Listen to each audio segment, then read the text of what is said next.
ಅಂತ ಬಿಜೆಪಿ ನಾಯಕರು ಹೇಳ್ತಾ ಇದ್ದಾರೆ ರಾಜ್ಯದಲ್ಲಿ. ಎಷ್ಟು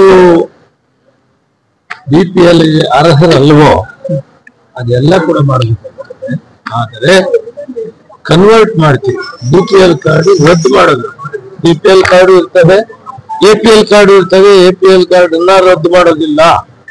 ಬಿಜೆಪಿ ಅವರು ಅದನ್ನ ರದ್ದು ಮಾಡ್ತಾರೆ ಅಂತಾನೆ ರದ್ದು ಮಾಡೋದಿಲ್ಲ. ಕಾರಣ ಇಷ್ಟೇ, ದಕ್ಷಿಣ ಭಾರತದಲ್ಲಿ ತಮಿಳುನಾಡು, ಕೇರಳ, ಆಂಧ್ರ ಪ್ರದೇಶ, ತಮಿಳುನಾಡು, ತೆಲಂಗಾಣ ಎಲ್ಲ ಕಡೆ ಕೂಡ ಯಾವುದೇ ಸ್ಟೇಟ್ ಅಲ್ಲಿ 50% ಮೇಲೆ ಇಲ್ಲ BPL. ನಮ್ದು ಆರ್ಥಿಕವಾಗಿ ಬಹಳ ಸುಲಭವಾಗಿರೋ ರಾಜ್ಯ. ಟ್ಯಾಕ್ಸ್ ಕಟ್ಟೋದ್ರಲ್ಲಿ ಭಾರತ ದೇಶಕ್ಕೆ ಮಹಾರಾಷ್ಟ್ರ ಬಿಟ್ಟು ಎರಡನೇದು ಕರ್ನಾಟಕ ರಾಜ್ಯ.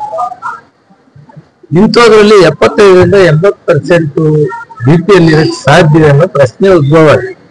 ಇದು ಒಂದು ಗೌರ್ಮೆಂಟ್ ಅಲ್ಲ, ಸುಮಾರು 10 ವರ್ಷದಿಂದ ಬೆಳೆದಿದೆ ಈ ಕಾರ್ಡ್ಗಳು. ನಿನ್ನೆ ನಮ್ಮ ಸರ್ಕಾರ, ಹಿಂದೆ ಬಿಜೆಪಿ ಸರ್ಕಾರ, ಹಿಂದೆ ಸಮ್ಮಿಶ್ರ ಸರ್ಕಾರ, ಇವೆಲ್ಲ ಇದ್ದು ಯಾರೋ ಒಬ್ಬರು ಅಂತ ಹೇಳಕ್ಕಾಗಲ್ಲ. ಇದು 10 ವರ್ಷದಿಂದ ನಡೆದಿದೆ. ಯಾವಾಗ ಇದು BPL ಕಾರ್ಡ್ ಜಾಸ್ತಿ ಇದೆ ಅಂತ ಗೊತ್ತಾಯ್ತು, BPL ಗೆ ಎಲಿಜಿಬಿಲಿಟಿ ಇಲ್ಲದೆ ಇರೋ ಅವರನ್ನ APL ಕನ್ವರ್ಟ್ ಮಾಡಬೇಕಾಗ್ತದೆ. ಅವ್ರು ಯಾರು ಇನ್ಕಮ್ ಟ್ಯಾಕ್ಸ್ ಪೇ ಮಾಡೋದು, ಸರ್ಕಾರಿ ಕೆಲಸದಲ್ಲಿರೋದು, ಯಾರ ಇನ್ಕಮ್ 1,20,000 ಮೇಲೆ ಇದೆ ಅವರನ್ನ ಕನ್ವರ್ಟ್ ಮಾಡಿ APL ಕಾರ್ಡ್ ಅಲ್ಲಿ ಲಿಸ್ಟ್ ಅಲ್ಲಿ ಇಡ್ತೀವಿ. ಯಾವ್ದು ರದ್ದು ಮಾಡೋದು.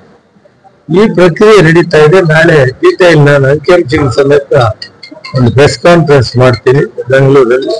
ಅವಾಗ ನಿಮ್ಗೂ ಕೂಡ ಅದು ಡೀಟೈಲ್ ಬರಬೇಕು.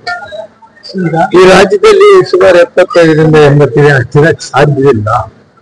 ಈಗ ನಾವು ಇದನ್ನೆಲ್ಲ ವಿಮರ್ಶೆ ಮಾಡಿ ಅಂಕಿಅಂಶಗಳ ಸಮೇತ ನಾಳೆ ನಾನು ಮಾಧ್ಯಮ ಮಿತ್ರರಿಗೆ ವರದಿ